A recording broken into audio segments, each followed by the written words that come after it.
No conservative has ever charged at a liberal testifying before Congress, waving bloody hands in the witness's face, as was done to Secretary of State Condoleezza Rice at a hearing of the House Foreign Affairs Committee. Or as liberals would put it if she were a Democrat, the first black female Secretary of State Condoleezza Rice.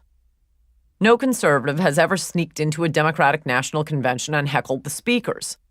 No Democratic politician has ever been rushed by a conservative and hit in the face with a stupid sign, as was done to Republican Senate candidate Rand Paul in 2010.